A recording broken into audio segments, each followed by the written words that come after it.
Barangay LS 91.1 Podcast. Barangay LS 91.1 Podcast. Barangay LS 91.1 Forever. Ito po ang programang Radyo Nobela. Kasama po si Mama Ganda.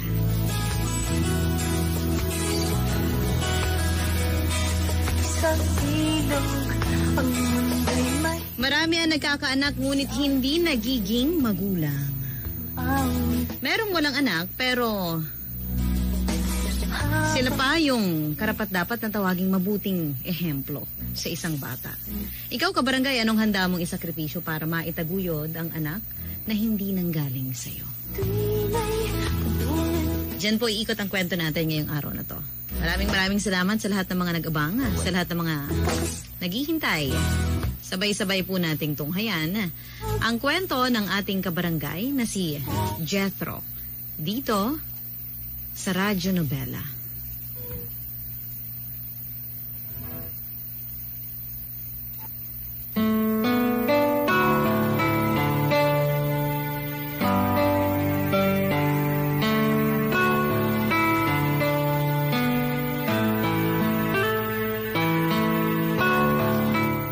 Maganda. Nagkaroon na ba kayo ng isang espesyal na laruan? Ako kasi, oo. Yun ay ang teddy bear na iniregalo sa akin ng Christmas party namin ng grade 6 ako. Yun po ang unang laruan ko. Kaya naman mahal na mahal ko ang teddy bear ko. Saksi po kasi ang laruan kong yun sa mga lungkot at saya na pinagdadaanan ko. Lalo na noong kabataan ko. Pero bago ko po palawakin ang kwento ko, gusto ko po munang magpakilala sa inyo. Ako po si Jethro, 40 years old at nagtatrabaho bilang maintenance technician sa isang electronic company. Avid listener mo ako, Mama Ganda. Gustong-gusto ko po kasi mga istorya ang itinatampok mo sa inyong programang Radyo Nobela. Ulila na po kami sa magulang ng ate Myra ko at siya na lang ang kasama ko sa buhay at sa maliit naming nirerentahang kwarto. Si ate po ang nagpaaral sa akin simula high school pero hindi na po niya ako kayang sustentuhan ng kolehiyo. Dahil maliit lang naman po ang perang kinikita ng ate ko bilang kahera sa isang 24-hour convenience store. Tapos nabuntis pa po siya ng boyfriend niya at hindi siya pinanagutan. Ako po ang kasama ni ate sa mga check-up niya sa ospital hanggang sa mga anak siya sa lying in. At hanggang sa pag-aalaga sa pamangkin kong si Archie. Ako po ang nakatoka. Ako po si Jethro at ito ang aking kwento.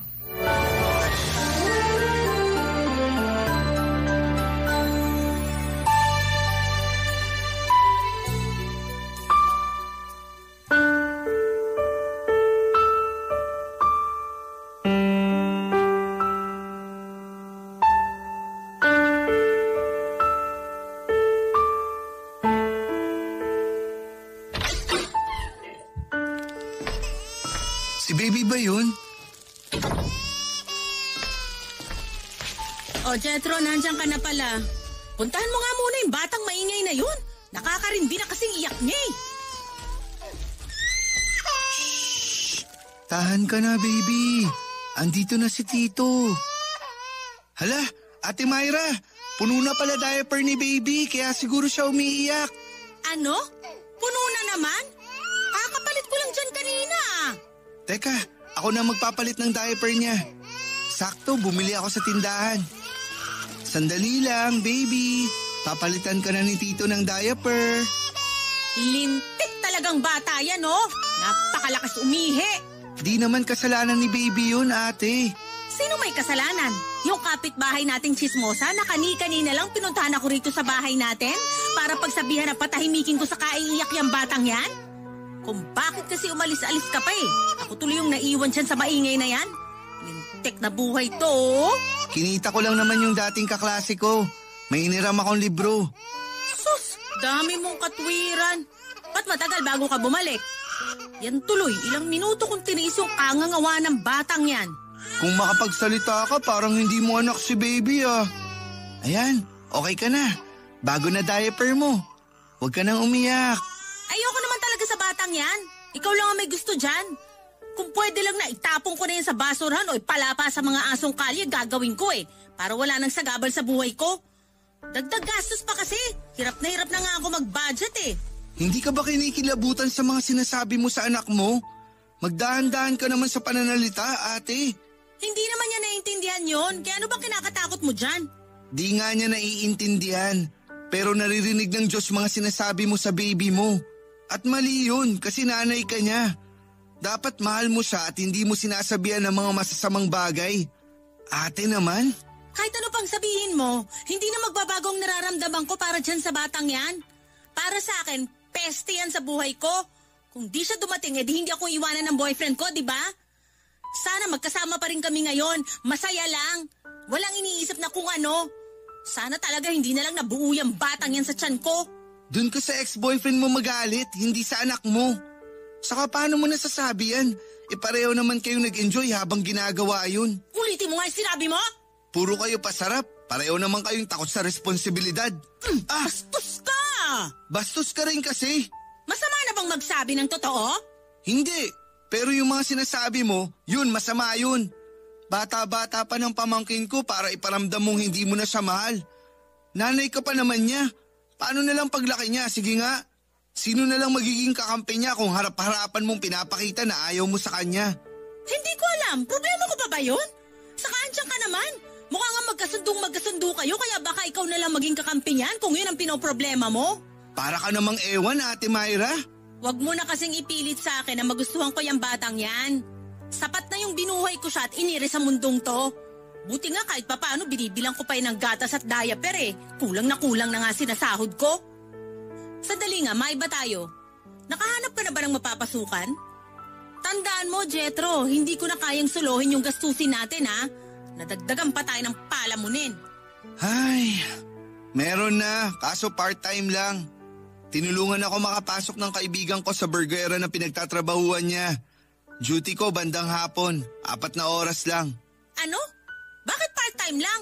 Plano ko kasi mag-enroll ng vocational course para maipagpatuloy ko pa rin yung pag-aaral ko. Sus, sagabal lang yan eh. Gusto ko makapagtapos, ate. Graduate ka naman ng high school ah. Ba't hindi ka pa makontento? Taas ng pangarap mo. Kung wala kang bilib sa akin, wag mo na lang akong pagsalitaan ng di maganda. Di ka kasi nakakatulong. Kalalaki mong tao, masyado ka madrama. Pweh! Mabuti pa, patulugin mo na lang yung batang yan. Kakainis, tumitingin pa sa akin. Buisit.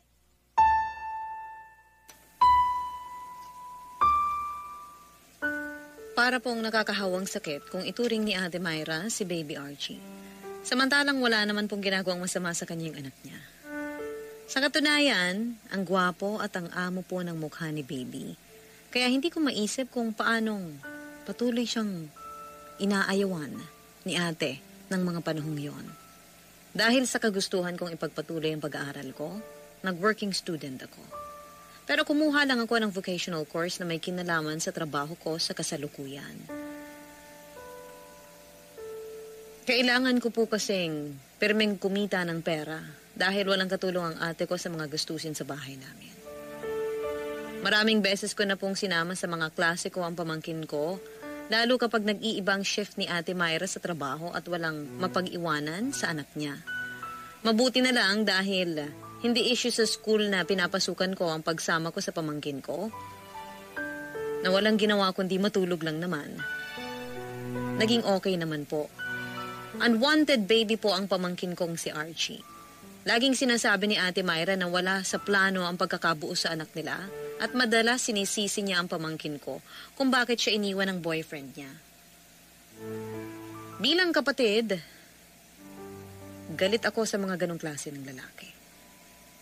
Yung bang hindi mo kayang panagutan ng responsibilidad mo sa pamilya mo kaya ginusto mo na lang tumakas. Pero hindi ko rin mapigilang mainis o magtanim ng sama ng loob sa ate ko dahil sa trato niya sa anak niya. Hindi niya kasi mahal si Archie, mamaganda. Kaya hindi katakataka na lumaking salat sa pag-ibig, kalinga at atensyon ng ina ang pamangkin ko. Lumipas po ang 2 taon na nakagraduate ako sa kurso kong may kinalaman sa pagte-technician. Nakapasok po ako sa kumpanya na hanggang ngayon ay pinagtatrabahuhan ko pa rin at naging maayos naman ang lahat. Nagdaan pa po ang ilan pang taon nang magkaroon po ng bagong karelasyon si Ate Myra sa katauhan ni Eman. Naging regular customer niya ito na laging tumatambay sa pinagtatrabahuhan niyang convenience store para kumain ng siopaw. Yun pala pinupormahan na niya si ate. Nung nagkapalagayan sila ng loob, doon na po siya nanligaw. 10 taong gulang na po noon si Archie, samantalang 28 na ako. Ilang buwan matapos maging mag-on ni na Ate Myra at Eman, nag-live-in na po sila. Bale, sa bahay na po umuwi noon si Eman. Bagay na kinaiinisan ko dahil napakatamad at napakakalat po niya sa bahay. May trabaho naman po si Eman. Boy siya sa isang car wash shop, di kalayuan sa barangay namin. Pero mabisyo po ang ka-live-in partner ng ate ko. Mahilig siyang magsabong at mag-inom na nagiging dahilan ng madalas nilang pag-aaway ni Ate Myra. Tapos ang kinaiinis ko, Mama Ganda, pinapalo pa niya si Archie kahit wala namang ginagawang masama sa kanya, ang pamangkin ko.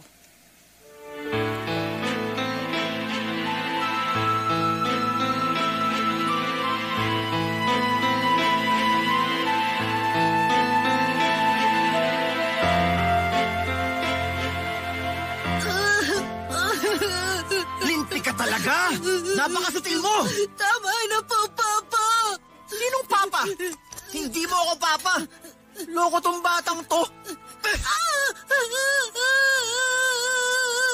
Tama na po! Nasasaktan na po ako! Masasaktan ka kasi lakas amats mo! Hey! Ano ba yan? Ang ingay-ingay nyo naman, Emma! Mama! Hoy, halika rito, Archie! Hindi pa ako tapos sa yung mokong ka! Bitiwan mo nga kung bata ka! Eman, ano na naman bang ginawa sa'yo ni Archie? Ba't di mo tanungin yung magaling mong anak? Ikaw na lang sumagot kasi wala rin ako mapapala rito. Archie, sinabing tumigil ka na sa kakaiyak eh. Anong nangyayari dito? Bakit umiiyak si Archie? Tito! Ay naku! Bahala na nga kayo dyan! Yung niluluto ko doon nasusunog na! Tahan na, Archie. Nandito na si Tito. Kuya Eman, ano na naman ginawa mo sa pamangkin ko? Huwag ka sa akin magtanong. Ba't di yung engot na yung tanungin mo nang malaman mo na nakakabwisit yung ginawa niya? Archie, ano bang ginawa mo? Yung damit po ni Papa, kinamit ko pong pamunas nung natapon ko yung tubig kanina. O, tingnan mo. Hindi ba naman isa't kalahating tanga eh? Eh, bago-bago ng damit ko tapos gagawin lang basahan. Nasaan bang utak mong bata ka? Nasa talampakan? Ikaw tong tanga. Anong sabi mo? Sabi ko, tanga ka. Kasi pati bata, pinapatulan mo. Manong pagsabihan mo ng maayos yung bata, hindi yung sinasaktan mo. Paano mo naman nalaman na sinaktan ko yan? Eh, wala ka pa naman dito. Hindi naman iiyak ng ganyan si Archie kung hindi mo pinalo. Akala mo ba hindi ko alam na sinasaktan mong pamangkin ko? Baka masuntok kita. Sige, gawin mo! Alam mo di ako gaganti? Sumusobra ka na sa pananakit mo sa pamangkin ko! Tito, Akala mo atrasan kita? Pakayabang mong patpating ka. Lampa ka naman. Sinong lampa? Aray! Tama na po! Ha? Sino sa atin lampa? Ay, anak ng teteng! Jethro! Anong ginawa mo kay Eman? Mahal! Ayos ka lang ba? Paano ko magiging maayos? Pinadugo ng magaling mong kapatid tong labi ko. Bagay lang yan sa'yo. Masyado ka kasing mayabang. Abalintik na to ah. Tumahimik na nga kayo! Nagluluto lang ako doon tapos nagsuntukan na kayo rito, mga buwisit kayo! Sisihin mo yung kapatid mo. Masyadong pakialamero. Ate, sinasaktan ng baliw na yan si Archie. Wala akong pakialam. Ano ka mo? May kasalanan naman yung pamangkin mo kaya tama lang naturuan siya ng leksyon ni Eman. Kita mo? Ayaw mo lang kasi maniwalang pulpul yung pamangkin mo. Mas pulpul ka. Naririnig mo ba sinasabi mo, ate? Ayos lang sa'yo na pagbuhatan ng kamay ng lalaki niya si Archie. Kasi para sabihin ko sa'yo, bata yung anak mo. Kung kasalanan niya, pwede niyo naman pagsabihan ng maayos. Huwag niyo lang saktan. Kaya lumalaking spoiled kasi lagi mo kinakampihan eh. Hoy Archie, tumahimik ka na sa kaiiyak mo ha? Ako sasampal sa'yo. Kayo naman, manahimik na kayo dahil palalayasin ko kayo, mga buwisit kayo! Bakit ako damay dyan? Gusto ko lang turuan ng leksyon yung anak mong engot. Huwag mong tatawaging engot si Archie, ha? Namumuro ka na. Sinabing manahimik na kayo!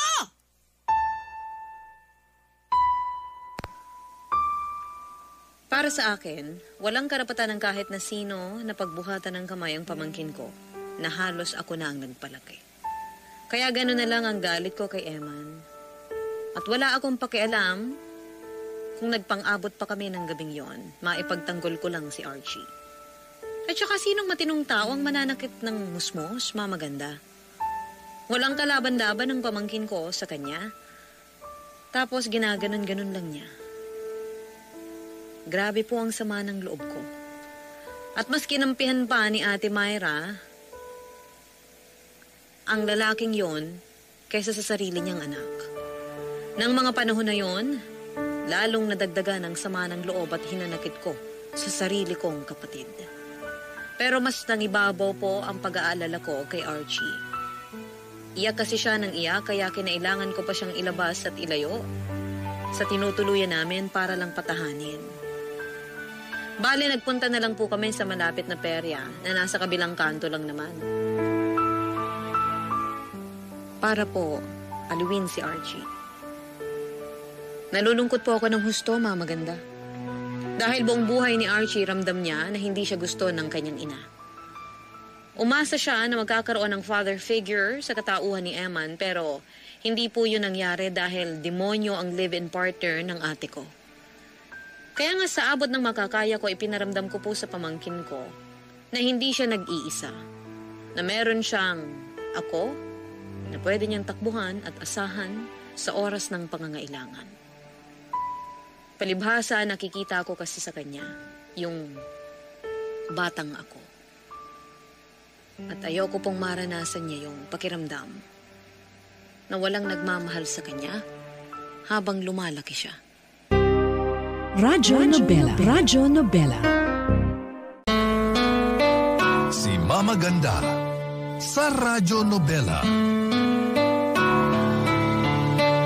Nang mga panahon na yon, Mama Ganda, ako na po ang nagpapaaral kay Archie dahil ayaw na siyang sustentuhan ng sarili niyang ina. Lagi niyang sinasabi na hindi naman daw po worth it na papasukin pa siya sa eskwelahan. Yun ang laging sinasabi ni ate. Mas mabuti pa raw na magbanat na lang siya ng buto. Mas makakatulong pa ito. Minsan na pong pinasama ni ate kay Eman si Archie para maging car wash boy. Pero sinundo ko po siya sa talyer nang malaman ko yon. At sinabihang, wag nang bumalik doon dahil ako na po ang magpapaaral sa kanya. Kahit naman papano, may trabaho ako. At wala akong sinusustentohang anak o asawa. Doon na po lalong nainis sa akin si Ate Myra at Eman, na para bang pinanghihimasukan ko raw ang pamamalakad nila sa pamilyang plano nilang buuhin. Pero para sa akin, may karapatan si Archie na makapag-aral at hindi nila yun dapat ipagkait sa pamangkin ko. Nakikita ako naman po ang pagsisikap ng batang tinuring ko ng parang anak. Matalino po si Archie, Mama Ganda. Star student siya, lagi sa klase nila simula ng grade 1 siya. At kahit na madalas, walang bilib sa kanya ang kanyang ina. Hindi po ako nagkukulang ng pagpapaalala kay Archie na magaling siyang bata. At balang araw, matutupad niya po ang pangarap niya. Kaya lang isang gabi kinausap po ako ni Ate Myra tungkol sa isang bagay na hindi ko inaasahang manggagaling sa kanya.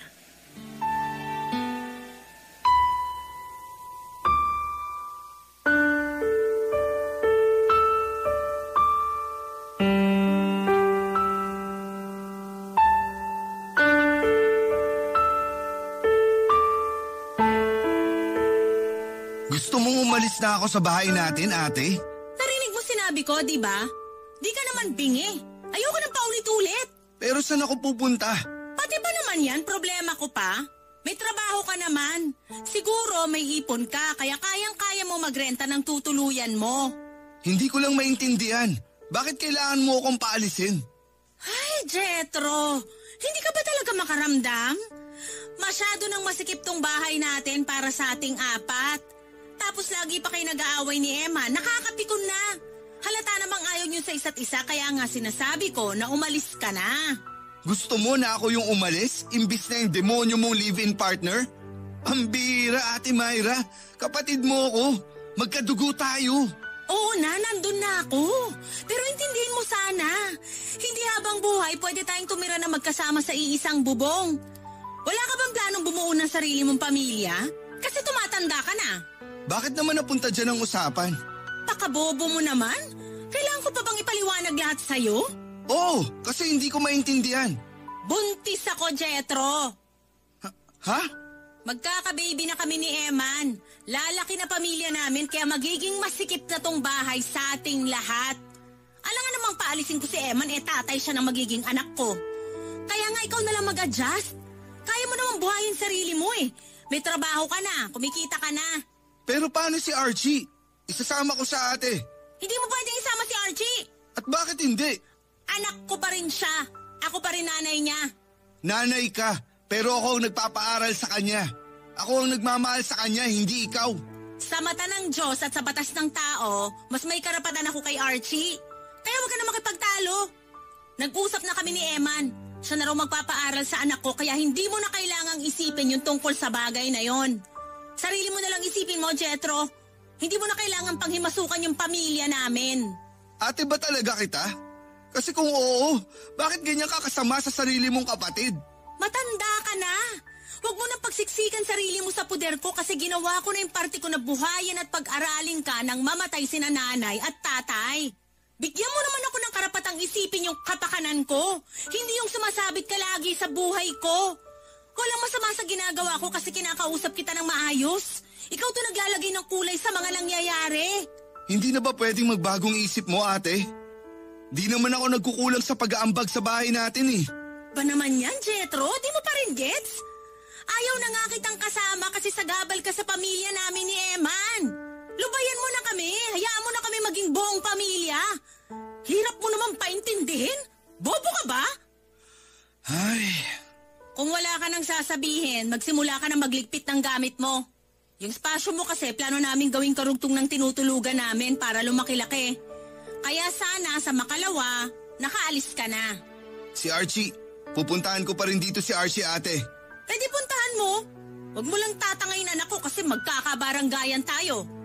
Hindi naman kita inaalisan ng karapatan sa kanya kasi pamangkin mo pa rin siya. Pero pag gumawa ka ng bagay na hindi ko gusto, di ako magdadalawang isip na ipakulong ka. Hindi naman kailangang umabot sa ganun. Dahil di naman ako kriminal, ate. Kapakanan lang ni Archie ang iniisip ko. Siyempre, mahal ko yung pamangkin ko. Simula bata yan, ako na nag-alaga sa kanya. Dahil ikaw na sarili niyang ina, walang pakialam sa kanya. Manahimik ka na, ha? Totoo naman sinasabi ko, ah. Mas mahal mo pa yung Emma na yan kaysa sa anak mo. Tapos ngayon, bigla mong sasabihin na gusto mong magpakananay kay Archie? Ginagalit mo talaga ako, Jetro? Baka gusto mong pagbawalan kitang makita pamangkin mo. Sige.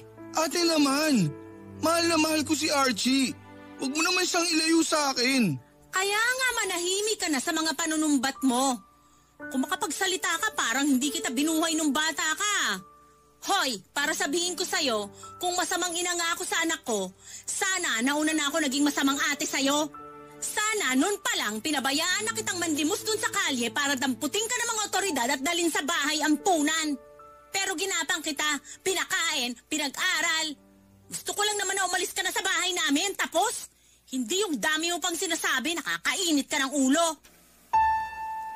Labag po sa loob ko na paalisin ni Ate Myra sa nirerentahan naming apartment. Pero wala na ako nagawa nang bigyan niya ako ng palugit.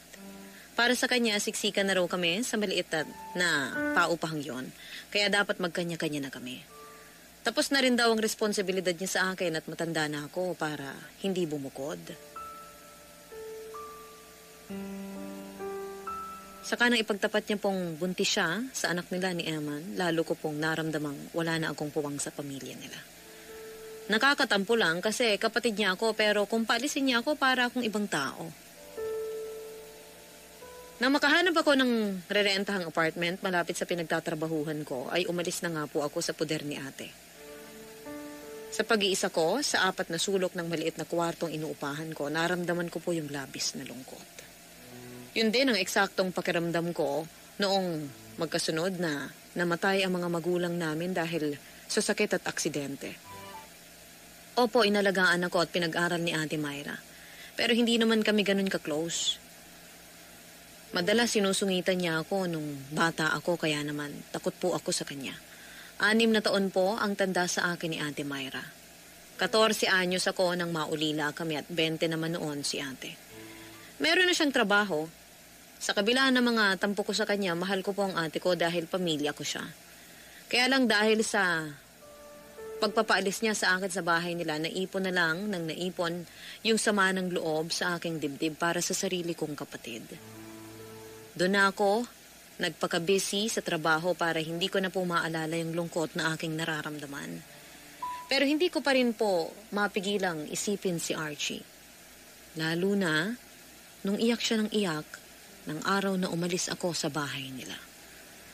Kaya nga kahit ayokong makita ang kapatid ko at ang ka-live-in partner niya, ay pumupunta pa rin ako sa kanila para dalawin ang pamangkin kong si Archie.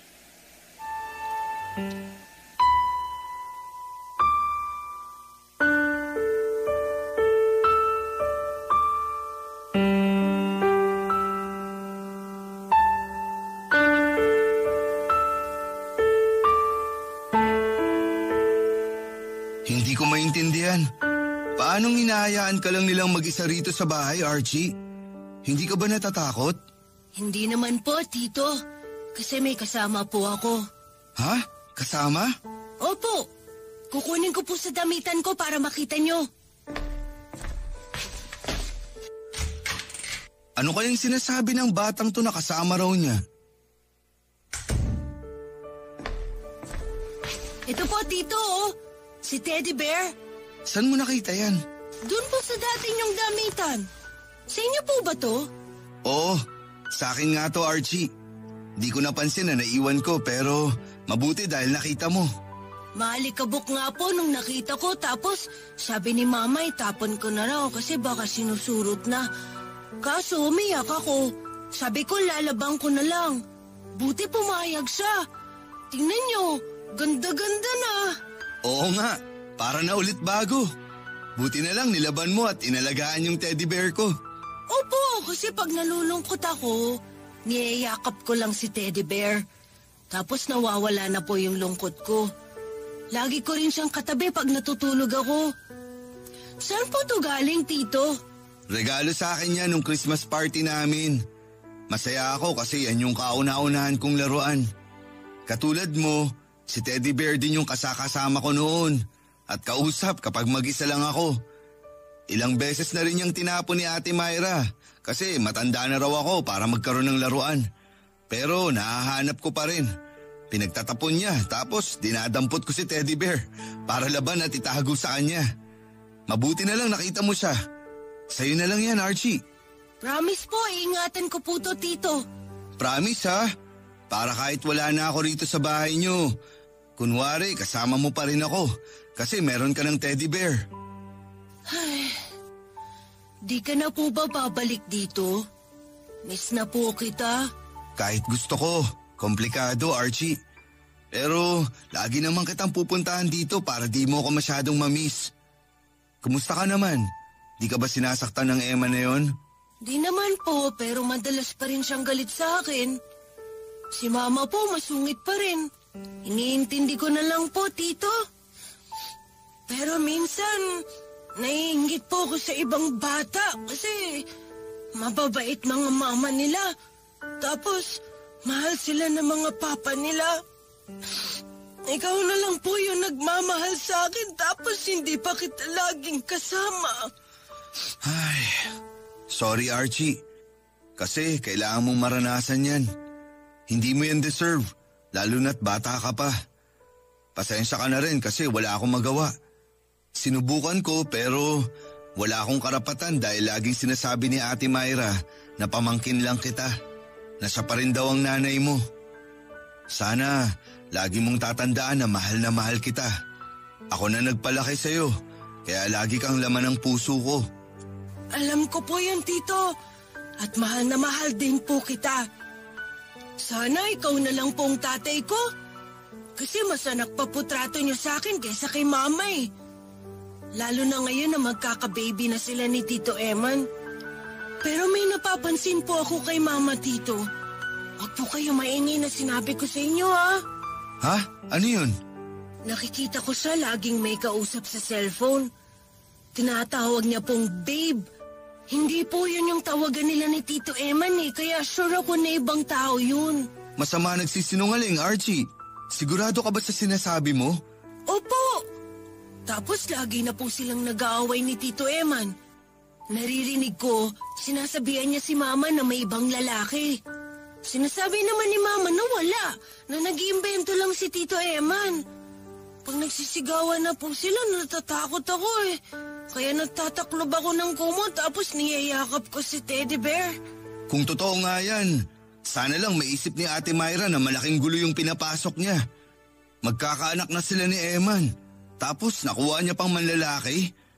Hindi ko na talaga kilala ang ate ko. Hindi naman siya ganyan pero habang tumatagal mas lumalala siya. Sana mali ka lang ng akala, Archie. Sana hindi totoo.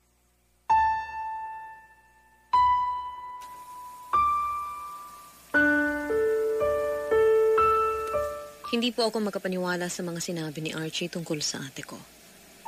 Alam ko kasi na hindi sinungaling ang pamangkin ko. Pero hindi ko po kinumpronta si Ate Myra dahil may samaan pa po kami ng loob ng mga panahong yon. Sinabi ko pa nga noon sa sarili ko na bahala na siya sa buhay niya. Wala na akong pakialam sa mga desisyon na gagawin niya dahil matanda na siya. Kung gusto niyang sirain ang pamilya na binubuo nila ni Eman, nasa sa kanya na yon. Aaminin ko po na naging matigas ang puso ko para sa sarili kong kapatid. Kay Archie na lang talaga ako may pakialam. Kaso dumalang ang pagkikita namin at pagdalaw ko sa kanya. Nang malipat ako sa trabaho at lumayo po ako ng destino. Bale, nasa Baguio na po ako ng mga panahon na yon, sa sister company ng pinapasukan ko.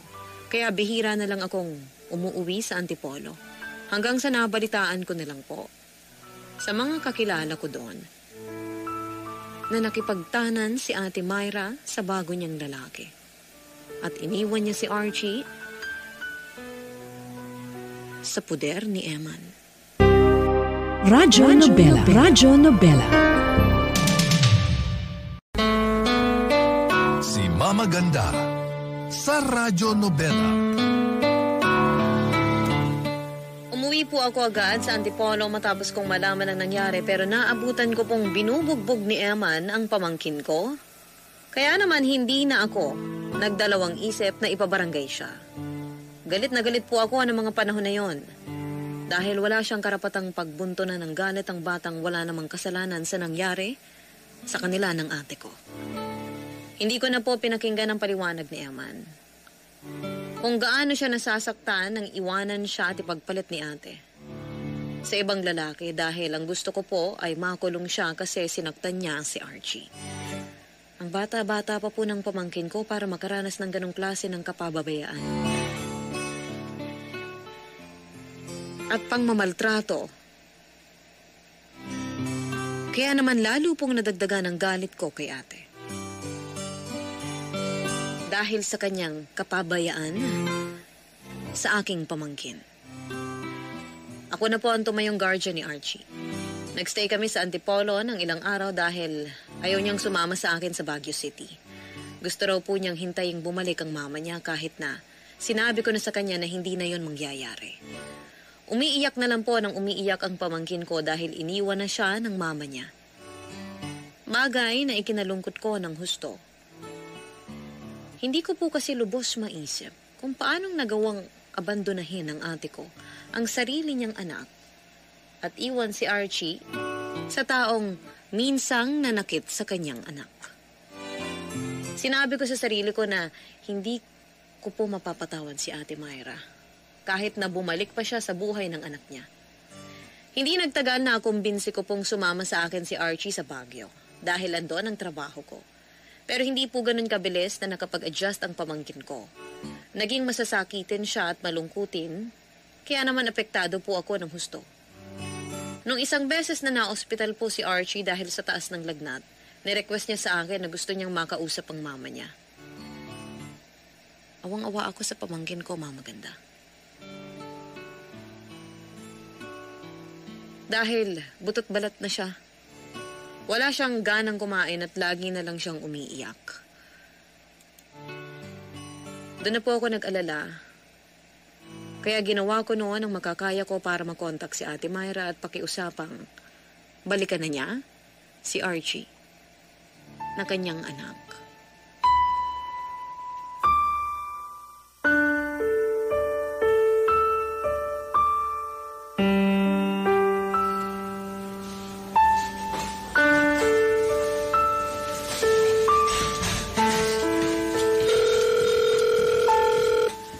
Tagal namang sagutin. Sabi ng kapitbahay namin, ito raw bagong number ni ate. Hello? Hello? Ate Myra? Jetro! Naknang tok, neneng. Paano mo nalaman tong bagong number ko? Di na mahalaga yun. Teka, asan ka ba?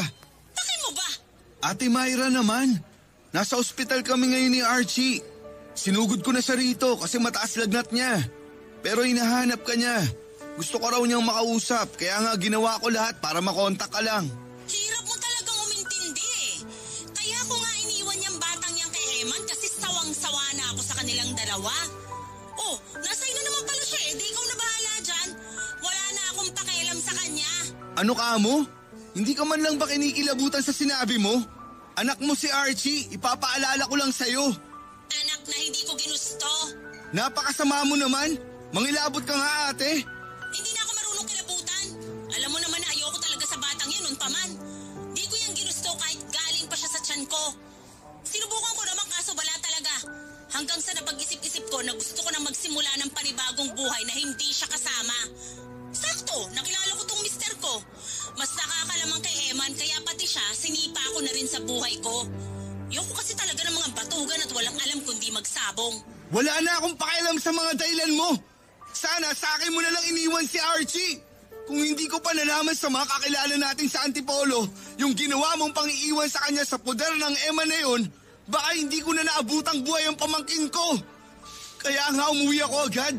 Tapos alam mo bang nadatnan ko lang naman na binubugbog ng walang hiyang lalaking yon ang anak mo. Gabi-gabi kong tinatanong ang Diyos kung paano ka naging ina, kung malademonyo yung ugali mo. Wala kang konsensya, Ate Myra. Napakasama mo. Sabihin mo na gusto mo sabihin, wala na akong pakialam.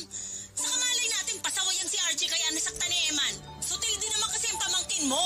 Hindi totoo yan. Mabait na bata si Archie. Kayo ng Emma na yun yung masasamang tao rito. Sana hindi ka na lang niya naging nanay kung hindi mo lang din siya kayang mahalin. Wag mo na nga akong dramahan. Kakarindi ka eh. Kung gusto mo, ikaw na lang magmahal sa pamangkin mo. Total close naman kayong dalawa. Parang tatay na nga turing niya sa'yo, di ba? Di ka ba natutuwa? May instant anak ka na? Tantanan niyo na ako ha. Nakakabwisit na kayo. Kayo na lang magsama. Huwag niyo na akong isali kasi may sarili na akong pamilya. Sige na. Bababa ko na tong phone kasi baka hanapin ako ng asawa ko. Sabihin mo na lang kay Archie na hindi na ako babalik kaya wag na siyang maghintay. At kumain ka mo siya kung gusto niyang gumaling dahil kung ayaw niya, bahala siyang mamatay. Ate Myra? Ate Myra!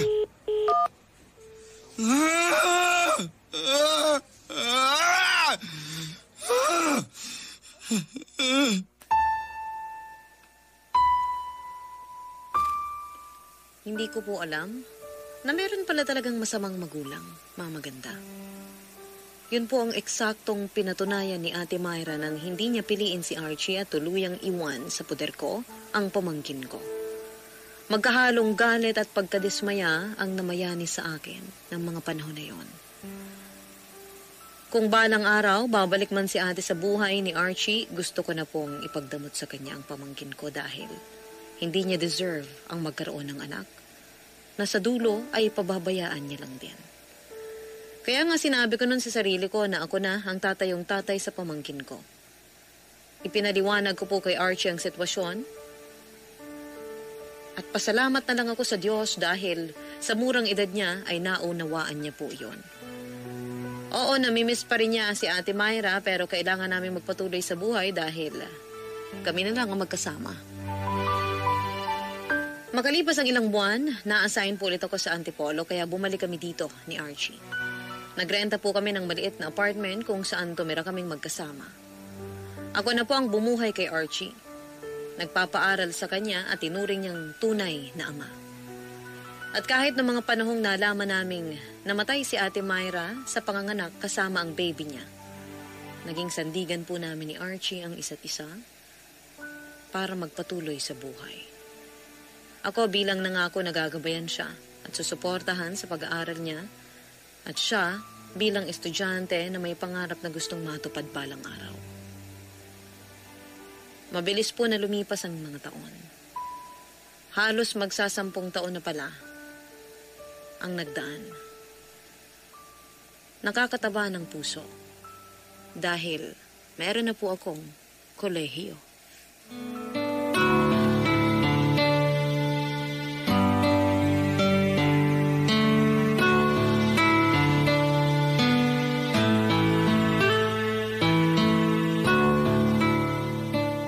Sigurado po ba kayo na kaya nyo pag pumasok ako sa school bukas?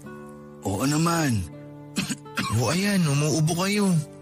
Kinakabahan ako, parang hindi nyo naman po kaya eh. Kayo lang po mag-isa rito tapos may sakit pa kayo. Kaya ko naman sarili ko, nak. Ubo lang to at kaunting lagnat. Huwag ka na mag-alala. Saka, di ba, excited ka sa unang araw mo sa kolehiyo?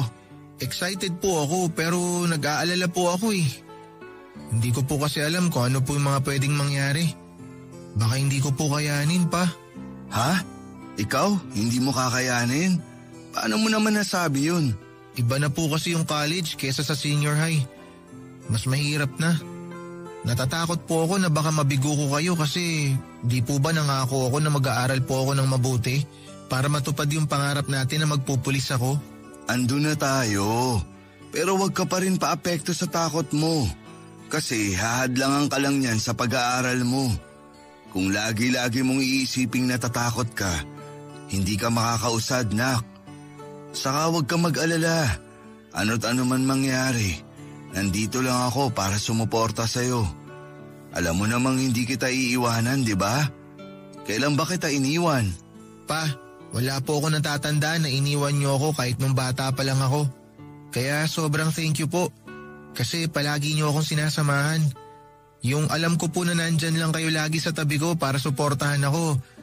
Sobrang sapat na po yun para sa akin. Dahil po doon, napapanatag ang isip ko. Siyempre, sinabi ko noon sa sarili ko na ako na yung tatayong magulang mo. Hindi ka naman iba sa akin eh.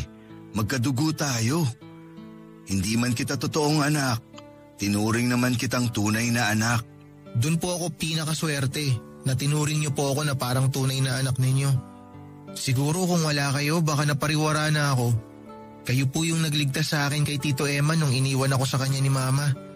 Kaya sinabi ko po talaga sa sarili ko na pagbubutihin ko yung pag-aaral ko para may pagmalaki niyo po ako pa. Pinagmamalaki na kita kasi marami ka nang nalagpasang pagsubok simula bata ka pa lang, Archie. Pinagmamalaki na kita sa pagiging matapang, matatag at maintindihin mo. Hindi mo lang alam na ikaw yung inspirasyon ko sa buhay para magsikap at magpatuloy. Mahal na mahal ko po kayo, Papa. Kasi dahil po sa inyo nagkaroon ako ng tatay. Dati kasi inggit na inggit ako sa mga kaibigan at kaklase ko na may mababait na tatay. Ako, wala. Laging sinasabi ni Mama na kasalanan ko raw kung bakit siya hiniwalayan ng tatay ko. Kasi raw dumating ako sa buhay nila. Wala kang kasalanan. Wag na wag mong sisisihin sarili mo dahil lang sa pareho silang walang kakayahan maging mabuting magulang sa'yo, Archie. Tandaan mo lagi na blessing ka sa mundong to. Blessing ka sa akin kasi binigyan mo ako ng dahilan para lalong magsumikap sa buhay. Alam niyo pa, wala nga akong mabuting tatay pero meron naman po akong mabuting tito. Tapos ngayon, papa ko na rin kayo. Kaya thank you po talaga. Sana Papa gumaling ka na agad para hindi na ako mag-alala. Gagaling din ako. Huwag ka sabi mag-alala. Kaunting pahinga lang to. O siya, matulog ka na. Maaga pa klase mo bukas. Hindi ka pwedeng malate. Sige po, good night po Papa. Promise, uuwi po ako na maaga pagkatapos ng klase namin bukas. Tapos kukwentuhan ko po kayo kung ano yung mga nangyari sa araw ko. Hihintayin ko, nak. Good night din sa'yo. I love you po. Mas love kita, anak.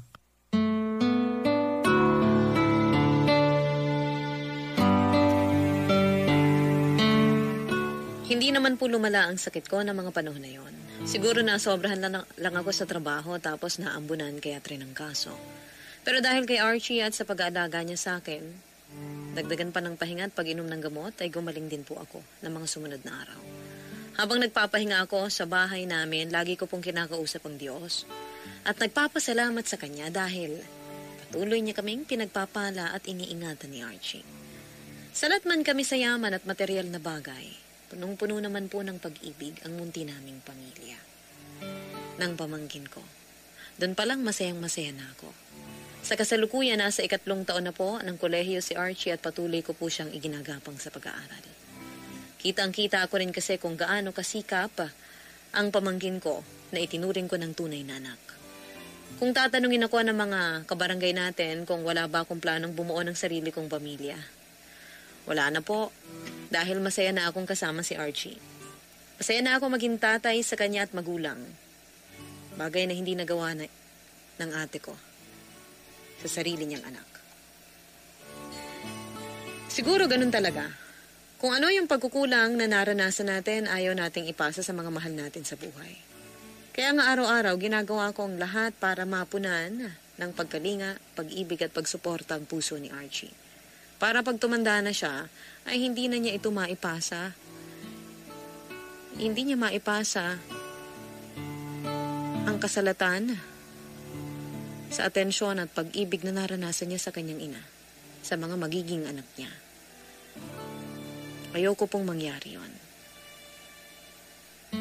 Maraming salamat, Mama Ganda, sa pag-ere niyo sa aking kwento. Sana, kinapulutan po ito ng aral at inspirasyon ng ating mga kabarangay. Lagi po kaming nakatune in sa inyong istasyon at para sa amin ni Archie, ang Barangay LS po ang number 1. God bless po and more power. Ako ang inyong forever kapuso at kabarangay. Jethro.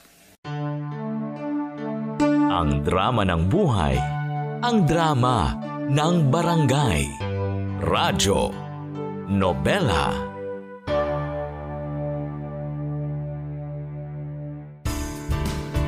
Hello mga kabarangay! Nagustuhan mo ba ang itinampok na kwento natin ngayon? Huwag kakalimutan na i-follow ang Barangay LS Nari 1.1 Podcast at ang iba pa naming social media accounts. Huwag din kakalimutan ang pakikinig sa Barangay LS Nari 1.1 Forever!